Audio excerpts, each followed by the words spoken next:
dessas igrejas que têm falsos ensinamentos ou que estão desviadas das doutrinas bíblicas, afastadas, né? Estão aquém dessas doutrinas. E para isso a gente precisa conhecer um pouco dessas características delas. A gente tinha parado na versão anterior, ou na série de estudos da semana passada, no número 23, de 30 características. A gente vai dar continuidade agora então, com a 20ª, foi a 23ª ou 4ª que a gente parou? Acho que foi a 25ª. Foi a 25ª, porque entrou na 26ª, então a gente vai começar hoje pela 26ª. Diácono, pode apagar essa primeira luz aqui? Obrigado. Então a gente tem aqui, todo o poder está centralizado na pessoa do líder. No líder principal. Então, uma das características desses ensinamentos errados, dessas igrejas com desvios doutrinários, é a centralização do poder na pessoa do líder principal. E aí ele se caracteriza com um patriarca, um anjo, querubim, serafim, sei lá mais o que, bispo, apóstolo, pastor, profeta.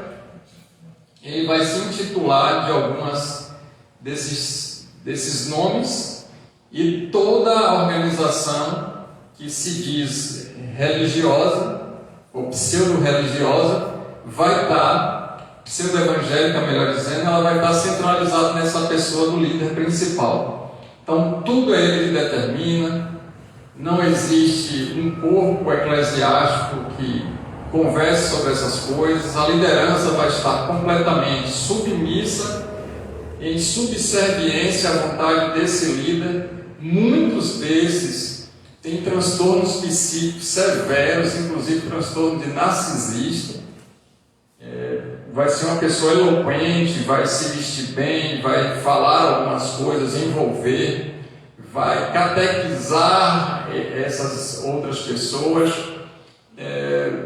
vai fazer com que as pessoas sejam atraídas, e muitas pessoas feridas na sociedade, com carências afetivas diversas, elas vão ser atraídas para esses lugares, essas seitas, esses lugares com desvio doutrinário, porque eles vão estar cheios de carências psíquicas, emocionais. Então nada melhor do que se ter, inclusive, uma pessoa do narcisista para poder comandar tudo isso, porque ele vai sugar exatamente essas pessoas que estão com essas carências tremendas, né? Por causa de traumas na infância, dificuldades, problemas, coisas que aconteceram, e esses gatilhos vão fazer com que essas pessoas sejam assim direcionadas para esse lugar, atraídas para esse lugar. E esse líder, que uma boa parte deles tem esse perfil de narcisista, vai conseguir dominar.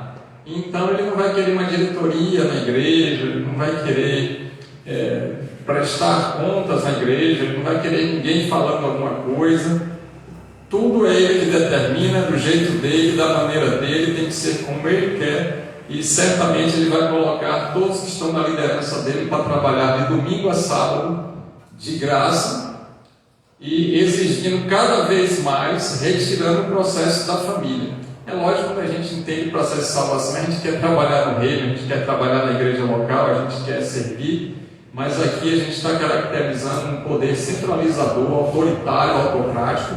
Não aceita nada e nenhum argumento contrário ao que ele pensa, e tudo tem que ser da maneira daquela pessoa, e o que já foi determinado, e ele vai provocar ameaças, opressões, e depois vai ficar falando mal dessa pessoa, vai fazer aquele processo de configurar toda a maledicência ao redor, para que a pessoa fique com medo, inclusive, de ser mal vista na sociedade, na comunidade que ela está inserida. E toda vez que ela disser que não vai querer estar nesse processo, ela vai ser rebelde.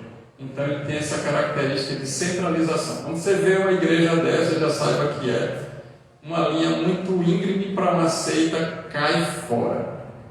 Tá certo?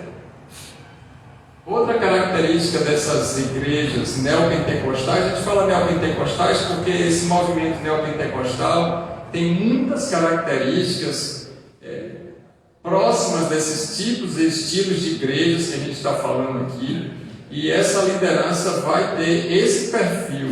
Então, o movimento neopentecostal, que é a quarta onda, a terceira para a quarta onda, pentecostal, eles vão acreditar nos dons espirituais e vão estar bem distantes da tradição protestante reformada. Então, tudo aquilo que a gente deu no primeiro vídeo, que era da série de estudos falando sobre o que é ser cristão, como é que se caracteriza a cristandade, como é o perfil de uma igreja saudável em relação ao cristianismo protestante reformado. A gente deu 11 ou 12 pontos ali relacionados com isso. Esse grupo aí neopentecostal está muito distante disso, e eles têm desvio doutrinários severos. É lógico que 1% deles não vai ter esse desvio, mas a gente precisa ficar alerta, porque não seria 99 sem o desvio, é ao contrário, é 99 com desvio. Então, quando fala de neopentecostalismo, a gente já fica logo muito atento, porque certamente, se não for uma seita, é uma igreja que está com desvios doutrinários severos e com pessoas que também comungam com esse desvio doutrinário.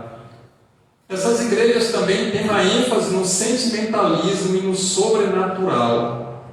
Então, as músicas vão estar voltadas para trabalhar nas emoções.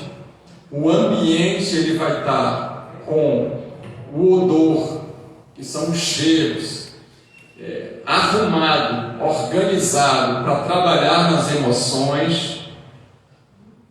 Toda a estrutura física vai estar para acomodar essas pessoas e elas se sentirem acolhidas, elas se sentirem acomodadas, elas se sentirem bem vistas, também confortáveis e com a falsa segurança de que está tudo bem. Geralmente, esse grupo, seja ele de igrejas pequenas, sem muita fonte de recurso, ou com muita fonte de recurso, eles vão trabalhar nessa linha sentimental, dizendo coisas que são evidentes dos nossos dias de hoje. Por exemplo, a gente está passando por um processo de final completo da pandemia de Covid-19.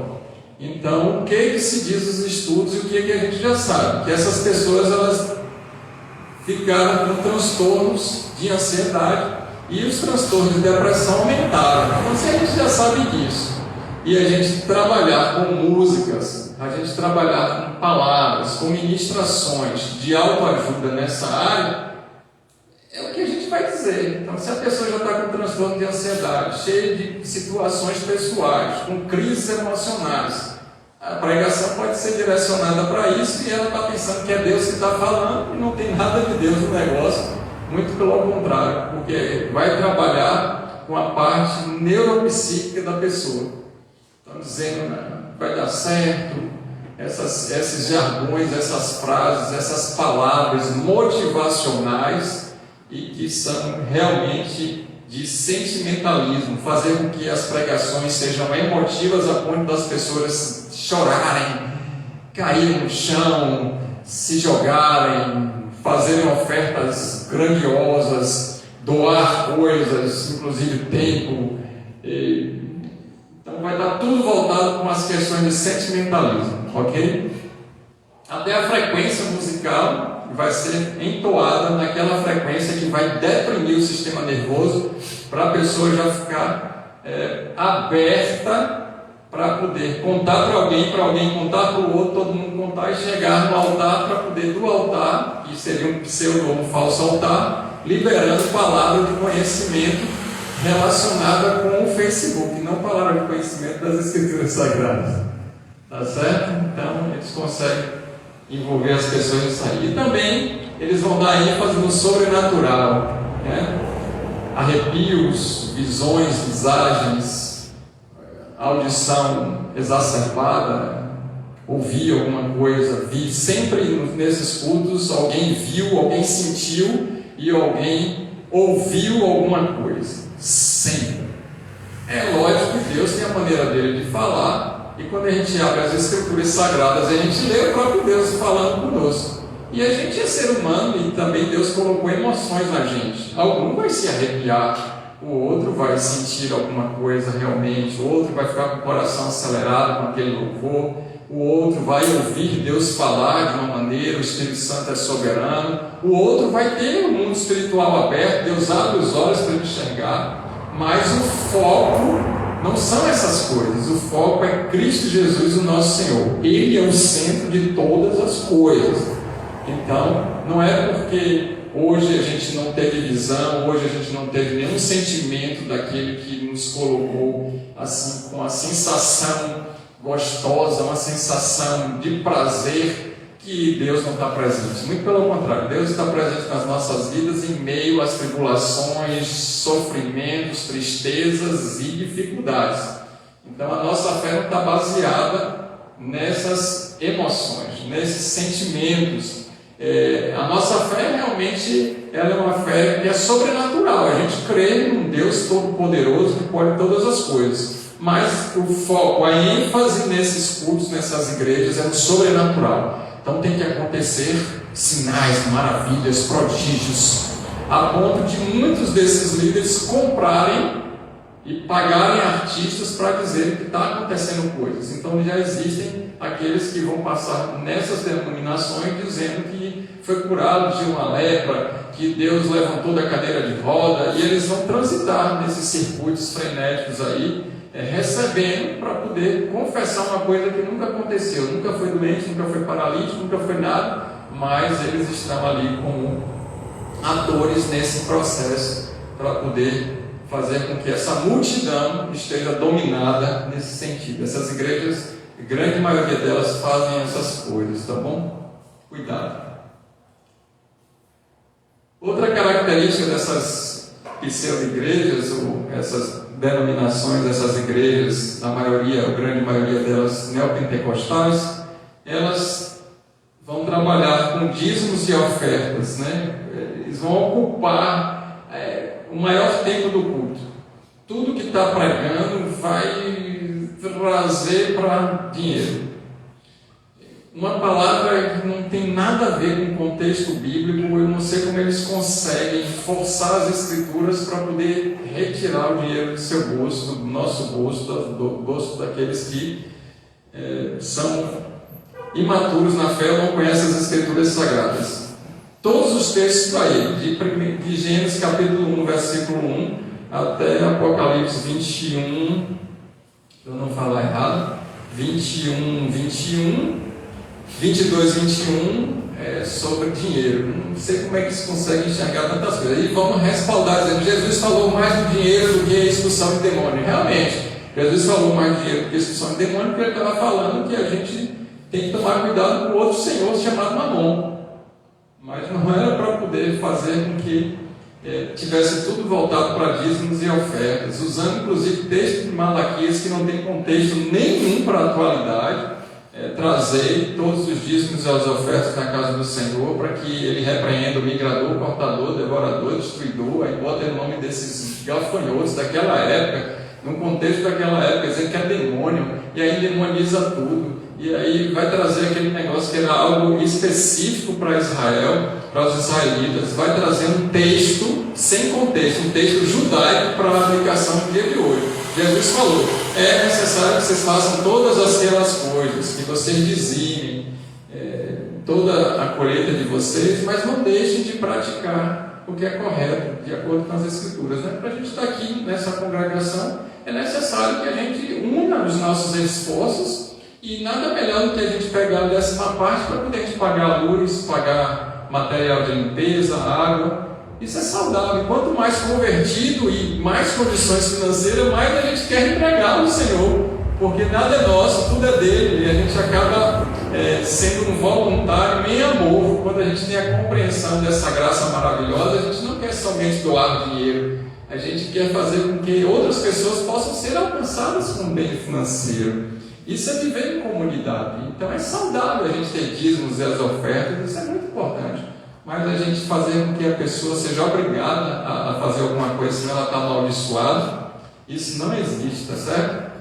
Então vamos usar esses textos todos sem contexto nenhum para poder falar qualquer coisa que não tem nada a ver com aquilo que é ensinamento bíblico de verdade. E vão forçar as escrituras sagradas para poder ter arrecadações assim grandiosas em relação a isso, tá bom? Inclusive, alguns anos atrás a gente teve prisões de alguns líderes desses em aviões na alfândega para outros países com milhões de reais não declarados na Receita Federal e foram presos, tiveram que pagar multa, devolver uma parte e etc. Isso aí está na mídia, você pode colocar lá, inclusive no Google, e ver o nome dessa turma, tá certo? E eles tiveram influência muito grande nesse ensinamento dentro da cultura brasileira e expandiu, inclusive, vindo para a nossa cidade, com algumas organizações que trouxeram isso, né? Então, nisso eles vão construir templos grandiosos, grandes galpões, para amontoar quanto mais pessoas, melhor. A finalidade não é acompanhar, discipular, fazer com que a pessoa ela tenha uma emancipação pessoal, uma emancipação espiritual, um desenvolvimento sobre as profundezas das Escrituras Sagradas, conhecer mais Deus. Não, a preocupação é amontoar um ganho rápido, lícito e sem precisar prestar conta para ninguém, inclusive para o governo. Então, é uma ótima empresa. Aquele que não conseguiu fazer nada, não conseguiu se formar, não conseguiu acertar em nada, deu errado na vida, ele agora se auto-intitula pastor, abre uma porta de pregação mentirosa, começa a falar um bocado de coisa, começa a atrair aquelas pessoas que estão cheias de carências, com problemas sociais, dificuldades financeiras, problemas. Ele nunca teve esse chamado, Deus nunca colocou ele como pastor, ela como pastora, nada disso. E aí começa a falar um bocado de coisa, inventa um bocado de coisas das Escrituras, o outro que não tem conhecimento começa a acreditar, e dali ele monta uma empresa da fé, e muitos deles se tornaram empresários da fé, e são os mercenários que estão em João 10:10, que Jesus fala ali em João capítulo 10, a respeito desses pseudos evangélicos, para a gente lidar com essa temática de desvios doutrinários e heresias evangélicas, mas seria nada mais, nada menos do que os falsos profetas e mestres, ok?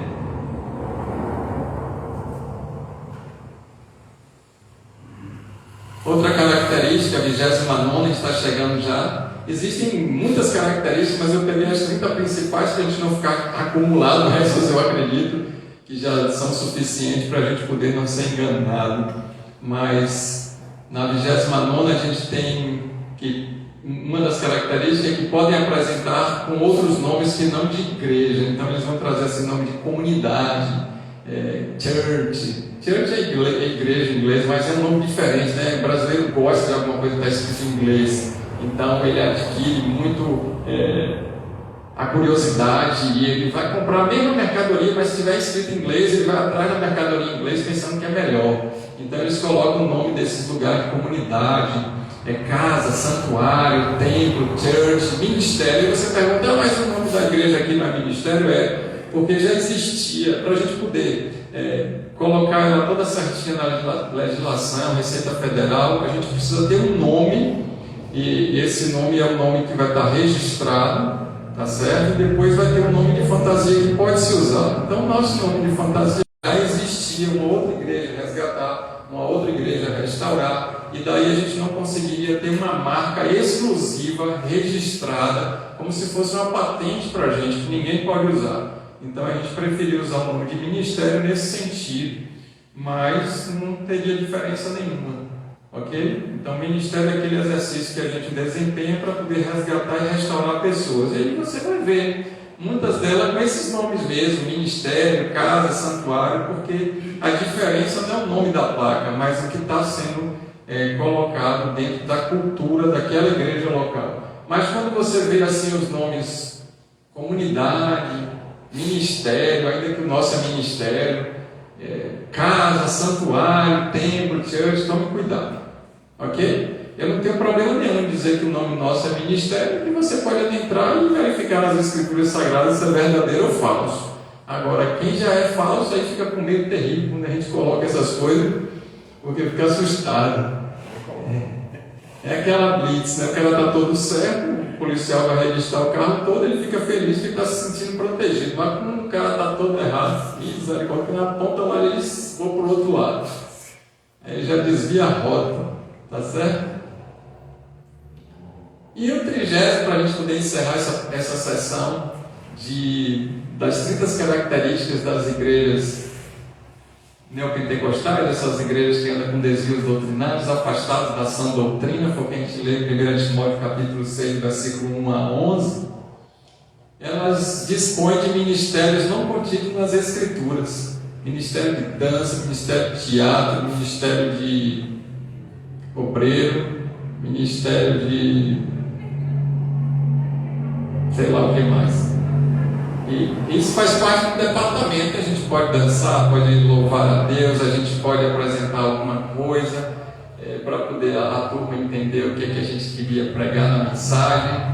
A gente entende que todos que servem na casa do Senhor, esses são obreiros, e não existe então ministérios. Ele vai pegar o nome de algo que seria para realizar ou desempenhar, executar algo na igreja local com o nome de ministério. E na Bíblia não tem outros ministérios que não aqueles que já estão contidos, né? Alguns deu para pastores, outros para evangelistas, outros para mestres. Aquele tem um ministério específico que é de diaconia, e então de supervisor dos pastores, mas esses tais ministérios aí são inventados. Geralmente, quando você percebe que alguma igreja tem um nome assim, ministério de não sei o quê, aí você olha e olha as escrituras, não tem, está com desvio doutrinário, precisa ter cuidado, tá bom? E aí muitas igrejas tradicionais, elas entraram nessa onda neopentecostal, nessa loucura, e começaram a judaizar o cristianismo. E aí trouxeram elementos de lá, de outra cultura, de outra religião, para dentro das igrejas evangélicas. Então a igreja evangélica hoje, a gente não seria mais uma referência de um povo que proclama o Evangelho. Então, dentro da própria igreja evangélica, a gente tem uma outra religião que não protestante. Então, a gente tem dentro de um povo evangélico dois grupos. Um grupo que é reformado protestante e um grupo que é desviado dos princípios de Deus. São os dois evangelhos. A pessoa bate lá na porta do IBGE e vai perguntar: qual é a sua religião? Aí fala: cristão. Pronto, aí muitos já vão sair pensando que é cristão. O cara não vai para a igreja, não faz nada relacionado com isso. Ele se lembrou lá do cristianismo e falou cristão. O cara anotou. Mas aí depois, se o interrogador, aquele que é o entrevistador, perguntar: mas dentro da cristã, você é católico, você é espírita ou você é evangélico? Ele vai dizer evangélico. Aí muitos vão estar satisfeitos e vão embora. Aí dentro desse evangélico tem Testemunha de Jeová, Adventista do Sétimo Dia, Jesus Cristo dos Últimos Dias, Igreja do Véu, neopentecostais, pentecostais e evangélicos tradicionais, e aqueles que são mistos. Ele é como nós, acreditamos nos dons espirituais, mas seguimos o que os reformadores falaram. Então aí já são 7 dentro dos evangélicos. Então nem todos que são evangélicos estão seguindo, buscando seguir as escrituras sagradas. Antes a gente tinha uma proximidade muito grande, mas depois dessa terceira para a quarta onda, então a pessoa bate lá na porta e vai entrevistar e perguntar: você é evangélico? Vai dizer: sou. Aí ele parou por ali, mas se ele perguntar: congrega lá? Não congrega, porque ele faz parte do grupo da quarta onda, daqueles que são desigrejados. Mas ele é evangélico, mas está descumprindo o princípio das escrituras sagradas. Então, a gente precisa ter cuidado quando a pessoa fala assim com você. E Paulo disse assim, ó, não dê nem a paz para essas pessoas, nem recebam eles em casa. E a gente, né, às vezes fica na política da boa vizinhança, não, é irmão em Cristo. Deus só tem filhos, Deus não tem sobrinhos, então a gente não tem primos, tá bom, pessoal? E então a gente precisa orar para que o Espírito Santo possa convencer essas pessoas. Então, dentro dessa turma aí, existem algumas situações que a gente tem que deixar claro. Primeiro, é o juízo de Deus sobre esse povo corrompido que não quer nada com Deus. Então Deus vai permitir que um líder seja levantado para poder ser o juízo dele naqueles que estão caminhando para o inferno. Isso vai acontecer para que se cumpra as Escrituras. E a gente vai precisar fazer uma análise na gente. Quem é o seu líder? Quem é que você está seguindo? Se é o pastor Léo ou se é Jesus Cristo? E se eu estou pregando está de acordo com as Escrituras Sagradas. Se eu começar a pregar o que não está de acordo com as Escrituras Sagradas, você diz assim, pastor, já fui. E não quero nem sua bênção, porque pode ser maldição na minha vida. Fique à vontade para poder fazer isso. Porque você está congregando na igreja verdadeira, não tem problema quanto a isso. Tá certo? Então, a segunda situação que a gente vê muito é que existem essas pessoas que são empresários da fé, eles vão usar esse movimento, essas situações gospel, etc. e tal, para poder fazer um mercado que dá certo e rende muito. E aí muitos vão ser enganados por desconhecimento das Escrituras. E eles vão usar essas pessoas para o próprio negócio. Ok. E o terceiro ponto é que vai existir um grupo de pessoas que querem essas coisas e elas estão com motivações inadequadas. Então, voltado só para as coisas materiais e naturais, ela começa a entender que o céu tem que vir na terra. Venha o teu reino, e o reino de Deus tem que ser aqui e agora, com toda a riqueza do Rei Jesus, e que eu possa desfrutar como filho de Jesus de tudo que Deus proporcionou para mim, que nas Escrituras Sagradas era para ser lá, não aqui, porque lá que as ruas são de ouro. Porque quando a gente olha o maior valor que a gente pode ter monetário hoje, algum bem, a gente se lembra logo do ouro, que é algo muito valioso, precioso e caro, é um bem precioso. E então lá no céu a gente vai pisar naquilo que o ser humano acredita que é o melhor. Então Deus já deixa assim para a gente saber que nossa vida não está nessa terra, ainda que a gente vai perpassar, transcorrer por essa terra. Então a gente precisa tomar cuidado. Então, quando tem um grupo de pessoas com a motivação dessa maneira, o que Jesus faz? Ele arruma todo mundo e bota dentro de um lugar para não atrapalhar os outros, que são os verdadeiros.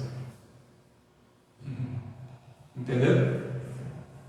E ainda tem um outro grupo, que é um grupo que estão em busca da verdade, querem a verdade, mas tem pouco conhecimento, tem pouca leitura, não se dedica tempo em oração, não estuda as Escrituras Sagradas, e tanto do altar ou do púlpito, quanto para o corpo da igreja, eles estão se esforçando para fazer o melhor, porém estão com desvios doutrinários severos por não estudar as Escrituras e não se aprofundar nas Escrituras Sagradas. Ok? Então é necessário que depois que a pessoa foi chamada para ser pastor, ela tem que ter uma dedicação agora com as almas que estão sob a supervisão, a orientação, discipulado, o amor dela. E esse pastor, no meu entender, ele tem que buscar o ministério de estudo das Escrituras para se tornar um mestre. Ele precisa fazer isso. Não pode lidar com as almas de qualquer maneira. Deus cobrará deles isso. Agora, aquele que tem um dom de ensino, não quer dizer que seja pastor, porque pode ter na congregação muitas pessoas que têm um dom de ensinar, mas não foram vocacionados por Deus para serem pastores.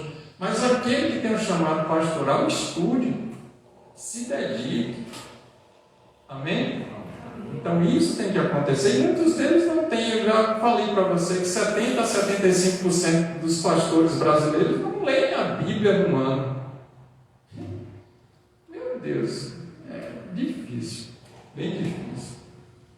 Isso é dado de pesquisa científica. Ora vai, ora vem, sair naquele guia-me, né? Aquela revista gospel evangélica que vai trazer esses dados científicos de pesquisa. Agora eu quero trazer, já que a gente falou das 5 características principais desses tipos de igreja, as 7 principais características dos líderes neopentecostais, que grande total, a maioria ou a totalidade deles estão nessas igrejas, são líderes dessas igrejas. Possa ser que tenha algum líder neopentecostal, pastor, que não esteja nessa igreja. Se a gente olhar a característica, e depois a gente vai pensar. Eu não vou poder dizer que 100% são, porque Deus pode simplesmente converter um agora que está pregando heresia lá fora e daqui a pouco o Espírito Santo convenceu e já caiu no joelho e convertido. Pode acontecer? Olha eu aqui. Pode acontecer. Mas enquanto eles estiverem no desvio doutrinário, então eu nasci numa igreja neopentecostal que era fogo para tudo quanto é lado e sem extintor. Só que depois, por eu amar estudar, e eu comecei a estudar as Escrituras, as práticas daquelas igrejas não estavam condizentes com as Escrituras. E aí eu só tinha 2 opções: ou fechar as Escrituras e continuar nas práticas, ou abrir as Escrituras e me afastar das práticas. E aí eu tinha que escolher se eu queria amar mais as pessoas do que a Deus, ou amar mais a Deus do que as pessoas. A escolha que eu fiz, não porque eu quis, mas porque o Espírito Santo me convenceu, foi de amar mais as Escrituras Sagradas, a palavra de Deus, Cristo vivo e verdadeiro, do que as pessoas. E daí eu comecei a ficar mais apaixonado em estudar as Escrituras, e quanto mais eu estudava, mais eu percebia coisas gritantes. Então, quando eu era menino, eu falava coisas de menino, eu fazia coisas de menino, e meu pai deixava por causa da minha maturidade. Depois ele foi me amadurecendo, e aí eu passei da fase de criança, fui para a fase de pré-adolescente, adolescente espiritual, jovem, e hoje eu sou adulto espiritual. Então Deus não vai me tratar hoje como me tratava antes. Então eu fazia alguma bobagem lá, que era um desvio doutrinário, ele olhava assim, não tem nada não, que eu vou botar ele na pista de novo. Mas, irmãos, eu sofri desnecessário. Eu fui enganado. Eu fiz coisas que não deveria. Eu preguei mentira. Mas me arrependo. Confessei os pecados e não tenho dificuldade de chegar no culto e dizer: irmão, me perdoe, aquilo que eu falei não é assim. Ore por mim. Não tenho dificuldade de me humilhar diante de Deus e falar para as pessoas. Agora, muitos daqueles que iniciaram comigo naquele início estão de cada dia pior. Por quê? Porque o orgulho não deixou enfrentar a verdade. Porque quando a gente vai confessar e falar a verdade, vai acontecer 2 situações. Muitos vão deixar a gente, quer dizer, como pastor, aí você vai ter que abrir mão deles, porque Deus vai trabalhar com cada um. E o outro é não perder o patamar, o status, a posição, o cargo, os benefícios. Então, com Cristo, a cruz é renúncia. Ele vai ter que estar disposto a isso. Não que a gente seja o melhor e só em nós está toda a centralização da verdade, porque se a gente começar a pregar que só a gente tem a verdade e essa igreja é verdadeira e nenhuma serve, aí já não aceita. Porque toda seita vai nascer dizendo que ela tem a revelação dos últimos dias para a verdade, e que só esse Deus, essa divindade falou com o líder da igreja e todos agora vão seguir. Então, longe de nós isso aí. Existem milhares de milhões, muito mais crentes do que a gente, que agora estão perseguidos, estão fugindo dentro de grutas, escondidos por causa da perseguição, e ainda vão morrer nesses dias, o sangue derramado como mártir. Eles são muito mais crentes do que a gente, e sem Bíblia para consultar. Sim ou não? Sim. É uma igreja verdadeira. É essa igreja verdadeira. Então a gente quer estudar, se aprofundar e conhecer mais de Deus para a gente errar menos, falhar menos e se desviar quase nada daquilo que é o propósito de Deus. Amém? Louvado seja Deus. Então eu vou te convidar agora para a gente ver as 7 principais características dos líderes neopentecostais ou aqueles que estão desviados da verdade bíblica. Autoritários. Advogam a si o direito de ter a palavra final em questões doutrinárias e de práticas cristãs. Então eles vão falar algumas coisas e neles estão a verdade de pessoa. Então não deu certo alguma coisa, então vai jogar contra a pessoa, vai tentar oprimir, vai colocar a culpa sempre no outro. Deu tudo certo, fui eu que fiz, deu tudo errado, foram vocês. Essa é a característica do autoritarismo. Creem que podem criar novos padrões de ensinamento e neles atrelar a congregação. Gente, eu quero passar uma mensagem para vocês agora. Estava orando nessa madrugada e Deus me trouxe uma revelação.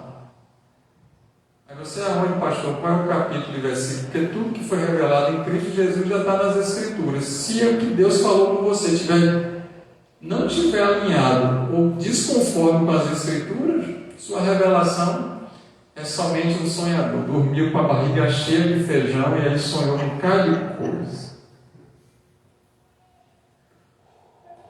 Tudo que foi revelado já está revelado para nós em Cristo Jesus. Efésios e Hebreus comprovam isso. Então a gente vai ler os Hebreus, as cartas dos Hebreus, lá já está tudo em Cristo.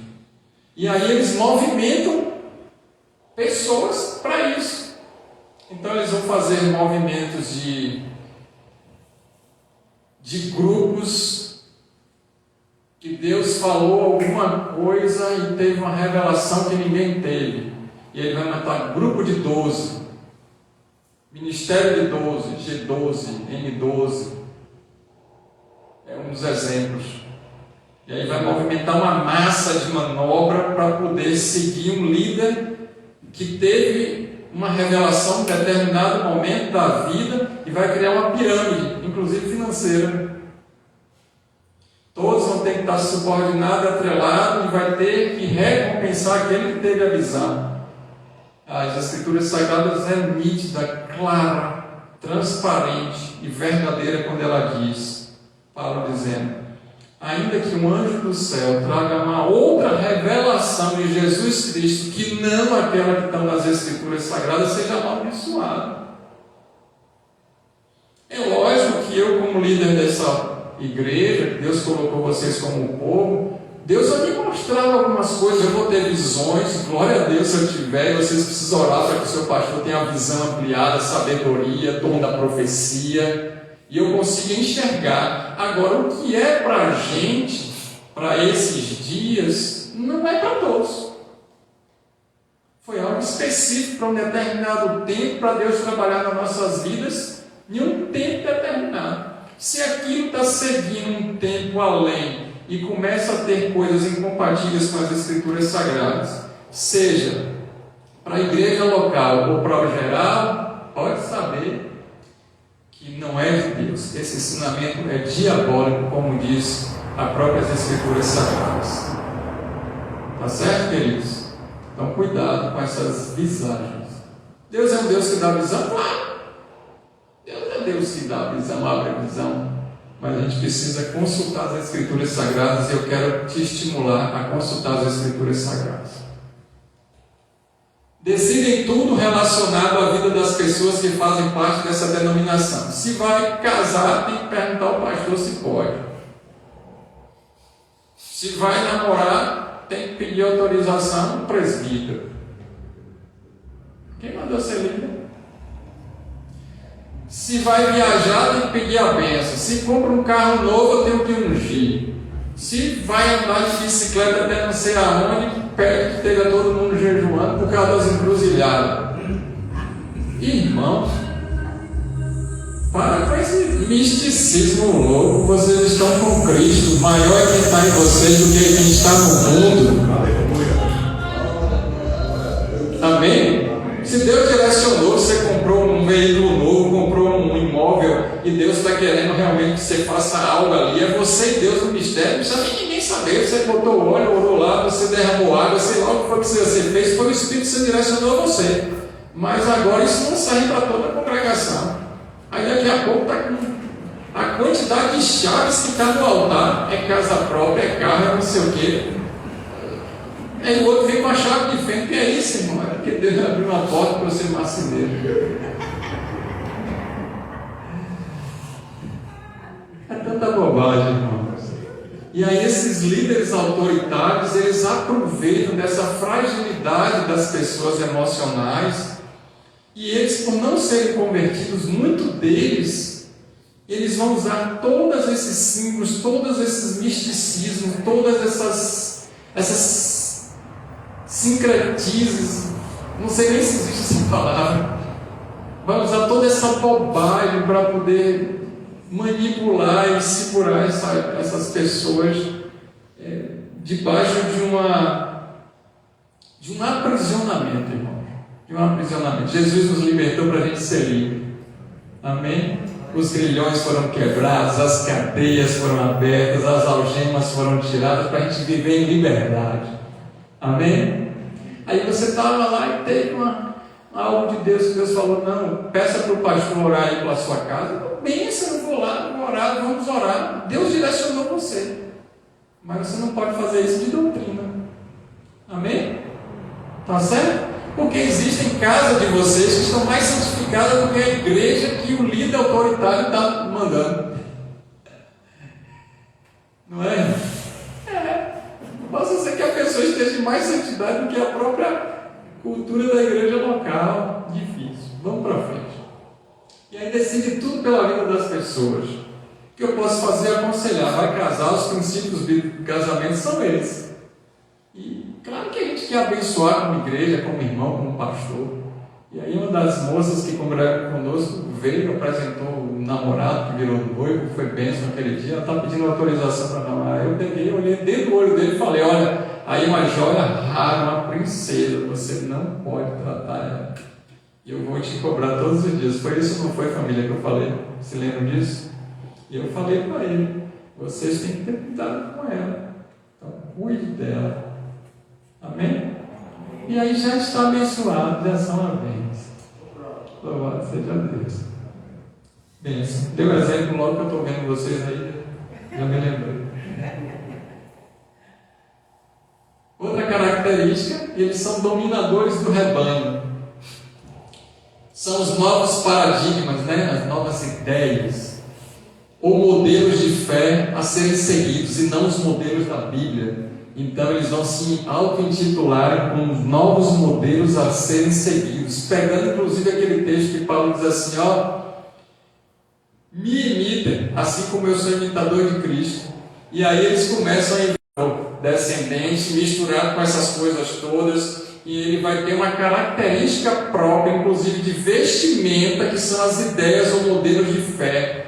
E todo mundo pensa que ali está um ser totalmente diferente. A grande maioria são homens e toda a santidade está nele. E por trás dos bastidores estão bebendo, se prostituindo e furtando, desviando dinheiro, com amantes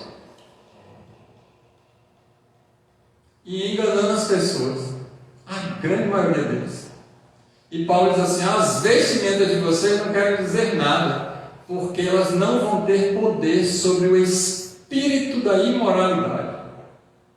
Então não é porque está vestido de saia longa que é santa. Agora também não é porque está vestido de biquíni que a gente vai enxergar como prostituta. Para cada ambiente tem uma vestimenta. E aquele que quer andar em santidade vai buscar o quê?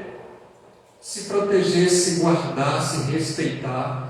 Cristo vai buscar uma igreja santa, adornada, purificada, sem mágoa, sem mancha, sem impureza. É isso. Então a gente precisa seguir esse princípio.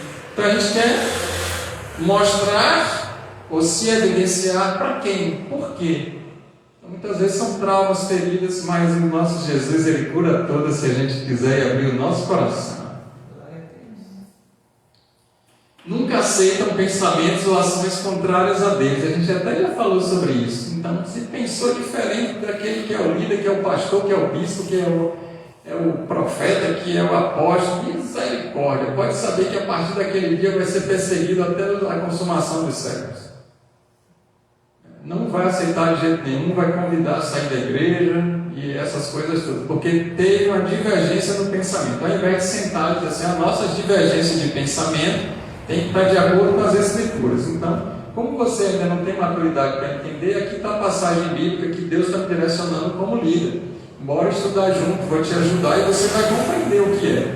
Pronto, amém.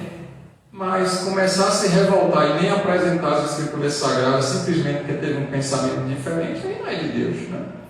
Que local é esse que a gente não pode compartilhar os nossos sentimentos, emoções, aquilo que a gente pensa? Se eu não tenho autonomia para poder dizer para vocês e vice-versa o que a gente pensa, o que a gente está entendendo e como a gente pode melhorar, que lugar é esse? Jesus não era assim. Ele permitia que as pessoas se achegassem a Ele para poder lhe mostrar a verdade das Escrituras. E a palavra que era liberada dele é: se arrependam e creem no Evangelho para a salvação. Amém? Mantém sobre regras rígidas os comportamentos e estilos de vida de seus membros ou prosélitos. Quando a gente fala prosélitos, são aqueles que estão convertidos àquela determinada denominação. Na realidade, ele não é convertido ao Evangelho de Jesus Cristo, não se arrependeu dos pecados, mas simplesmente ele faz parte de um grupo, de um clube. Então ele tem uma carteira de um clube que faz parte daquele clube que ele frequenta. Então, esses líderes, as características desses líderes, principalmente dos neopentecostais, eles têm regras rígidas. Não pode isso, não pode aquilo, isso é pecado, isso é maldito, se não for assim não serve. E Paulo mesmo fala e ensina essas coisas. Eles vêm com essas coisas, são os falsos mestres. Eles vão dizer: não toqueis, não pegueis, não comeis, não fazeis. Tenham cuidado, porque isso é tudo falso ensinamento. Jesus já nos libertou dessas coisas.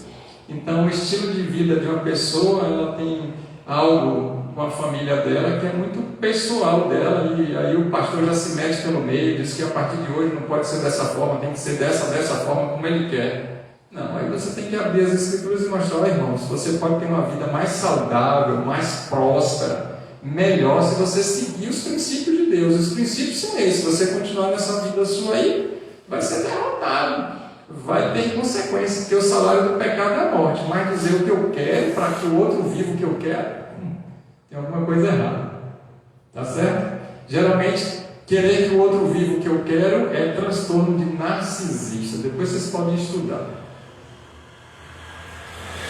Terceira característica: eles são gananciosos e luxuriosos. Eles vão pegar todo esse dinheiro acumulado para poder ter práticas de prostituição, adultério, fornicação, imoralidade das diversas, seja elas questões relacionadas com a ética, seja questões relacionadas com o corpo físico, relacionadas com o sexo mesmo. Eles vão ostentar uma vida de luxo, conforto, segurança, status e poder. Vão ter seguranças, vão ter carros blindados, fazendas, muitos bens materiais, porque eles acreditam que o reino de Deus tem que vir e Deus tem que dar tudo o que eles querem, porque eles são filhos de Deus, para poder viver o melhor nessa terra, aqui e agora, com toda a riqueza e tudo que eles puderem, para sempre. Amém. Está errado. Isso não é de Deus.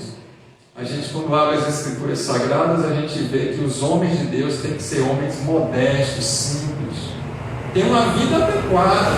É claro que o pastor precisa de um carro, senão eu não consigo nem visitar a sua casa. Mas eu não preciso ter um carro de R$1,5 milhão. Não tem necessidade disso. Eu posso fazer com que eles tenham 10 irmãos com carros de 150. Então, é bênção isso, não é? Os irmãos que não tinham carro, agora são 10 com carro para fazer visita e me ajudar. Opa! Mas eles querem centrar toda essa ganância, essa luxúria. Vão ostentar uma vida, então vão mostrar, estão com pulseiras de ouro, roupas lindíssimas, dente de ouro. Vai dizer que Deus que deu, vai trocar toda a dentadura e dizer que tem direito. Claro que não vai nada com dente estragado, é isso que eu estou dizendo. Mas os extremos, irmãos, de ostentações.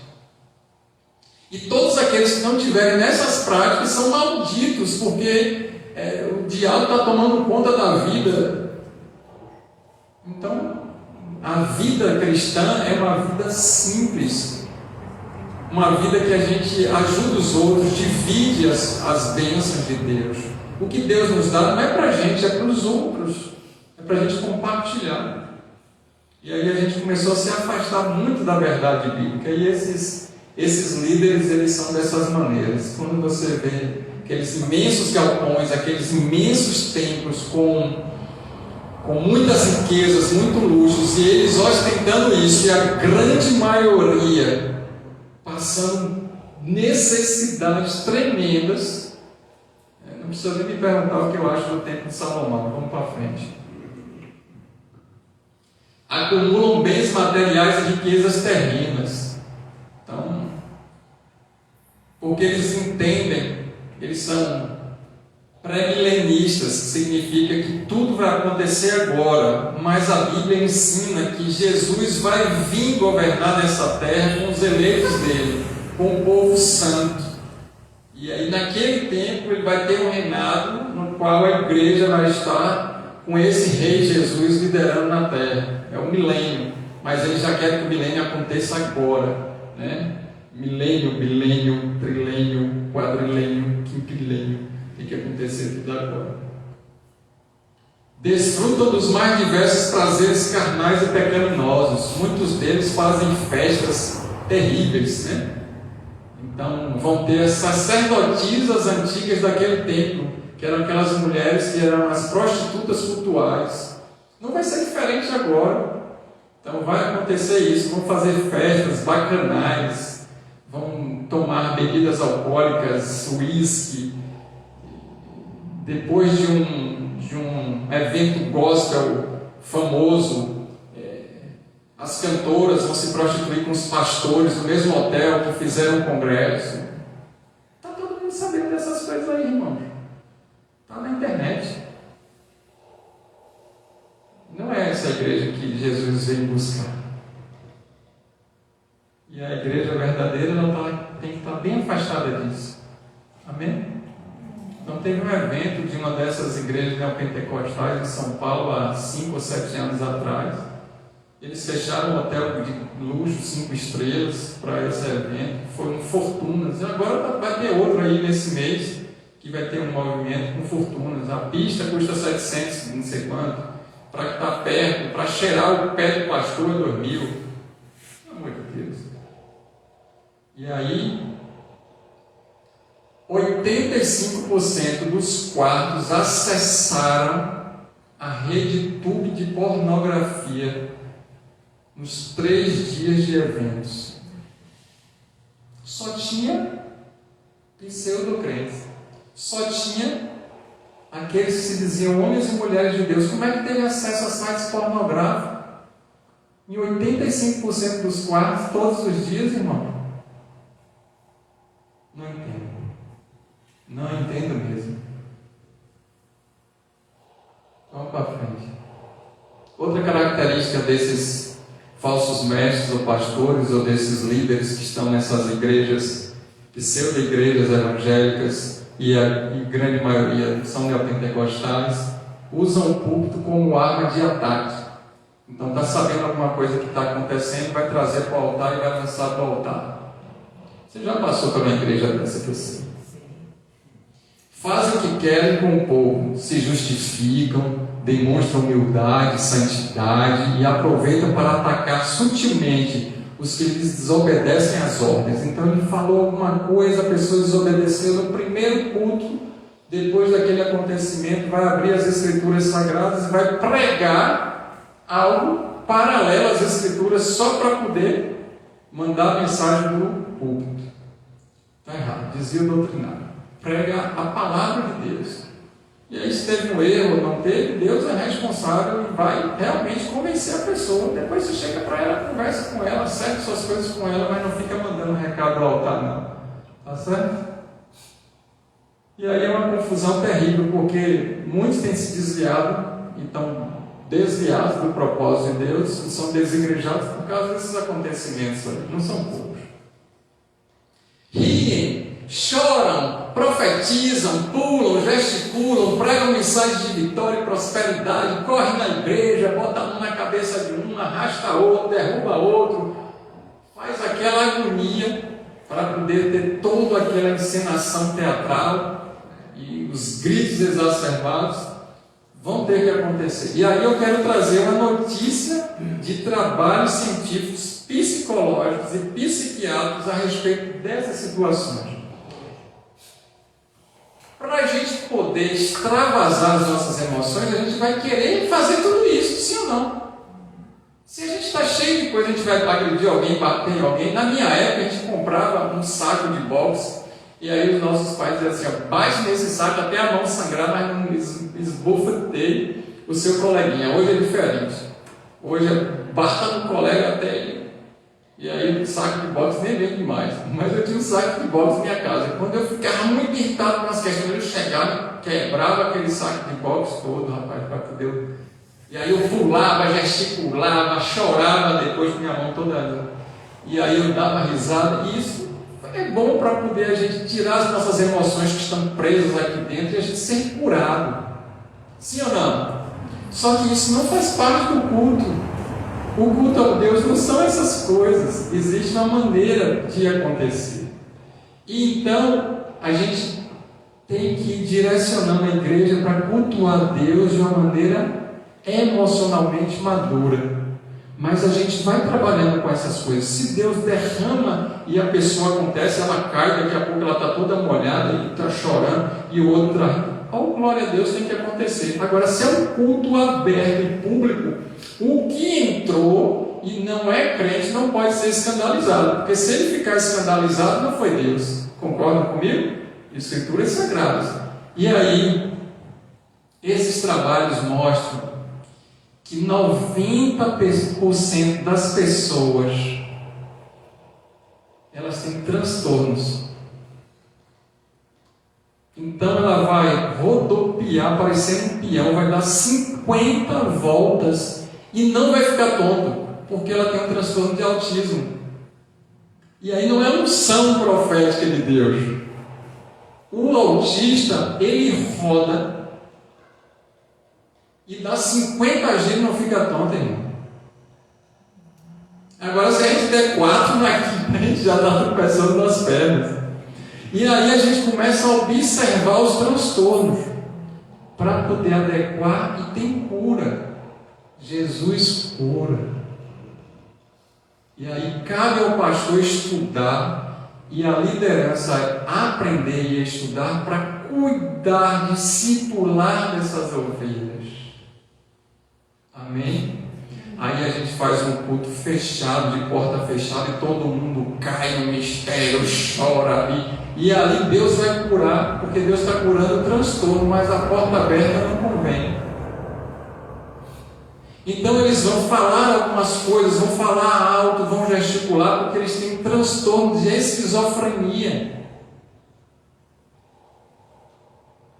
Eles vão se comportar hoje de um jeito, amanhã de outro, porque são bipolares. Vai chorar, que meu Deus, você viu quanto a irmã recebeu aquela noção e chorou? Transtorno de ansiedade.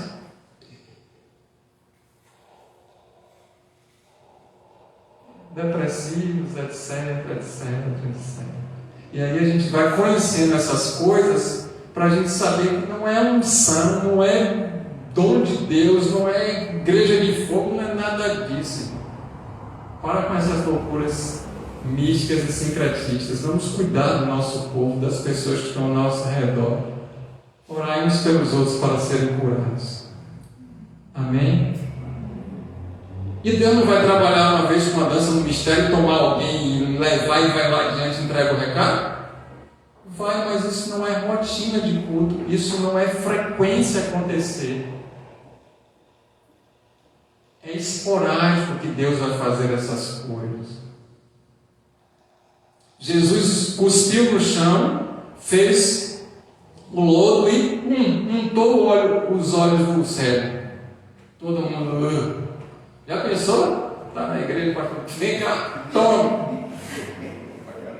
Só que o que Jesus estava fazendo ali, meu irmão, a gente, superficialmente estudando as Escrituras, a gente vai pensar que foi um lodão que ele botou ali, todo mundo agora pode distribuir cuspe nos olhos dos outros. Existia uma regra farisaica no 7º dia, que ninguém poderia nem cuspir no chão para não nascer nenhuma planta ou semente. Se alguém fosse pego cuspindo no chão, mesmo que tivesse de pneumonia, ele nunca mais poderia ter acesso ao templo. Ele estava excomungado da fé farisaica. E aí Jesus no 7º dia faz o quê? Cospe no chão e diz que Ele é o Senhor do sábado e Ele cura da maneira que Ele quiser, e aquelas regras todas que o homem inventou não serviam para Deus. Foi por isso que Jesus cuspiu. Não foi porque Ele queria fazer um frenesi profético. A gente precisa conhecer a história, a gente precisa conhecer a Bíblia. Amém? Glória a Deus. Que maravilha. Aí a gente compreendendo isso, se tem alguém inventando uma regra que não está de Deus, Deus vai operar a gente para fazer uma cura de algo que está contra a heresia. Oh, glória. Mas agora não é rotina fazer isso todos os momentos. Está claro? Por isso que só tem uma passagem. É bênção. As Escrituras é linda. A gente que estuda pouco. Encobre suas verdadeiras intenções. Então vai ser tudo camuflado debaixo do paletó do pastor. Está tudo encamuflado debaixo do paletó do pastor. Tome paletó para cá, paletó para lá. Fala, paletó. E a gente vai encerrar aqui no 5º ponto. A gente tem 10 pontos. A gente programou 4, mas não deu tempo, porque eu tinha que explicar muita coisa. Eu vou ver se quem está programado para ministrar na quarta-feira que vem segue o espaço para a gente, para poder a gente ministrar e finalizar esse mês com esses outros 5 pontos. E quem está programado para quarta-feira que vem fica para 15. Então, a gente vai dar continuidade. A gente fez um planejamento, mas o planejamento ele aumentou um pouco, porque a gente não está simplesmente ensinando, a gente está no momento de culto, e a gente tem um culto com louvores e aquele momento gostoso que a gente tem também com Deus, sem ser de ensinamento das Escrituras, e o tempo que a gente programou não deu, aprove Deus isso, mas eu não posso deixar de falar dos outros 5 pontos para a gente não ficar com essas dúvidas. Tá certo? Então bora ver, eu creio que já deu certo. Sacerdotizam o ministério, criam uma nova casta de levitas. Então eles vêm como aqueles que são da tribo de Levi, os intocáveis sacerdotes judeus que estão envolvidos diretamente com a política e que têm autoridade assim, inclusive dos governantes. Por isso você vê esse movimento todo aí neopentecostal para eleger candidato, etc, essas coisas todas, porque já vem desde isso aí. Então eles vão ser uma casta de levitas. E esses levitas são aqueles que são designados por Deus e que têm a palavra da profecia, e o que eles falarem ninguém pode julgar contrário. Orientam as pessoas e obrigam os subordinados considerá-los como sacerdotes de Cristo a serviço do povo.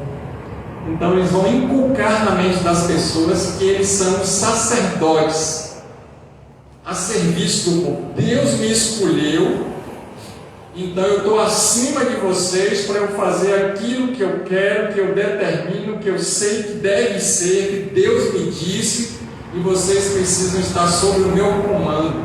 Então, para isso agora, eu preciso fechar a porta dos céus, não posso deixar o véu se rasgar dos santos para adentrar, porque senão vocês vão ter acesso aos santos dos santos sem precisar de mim.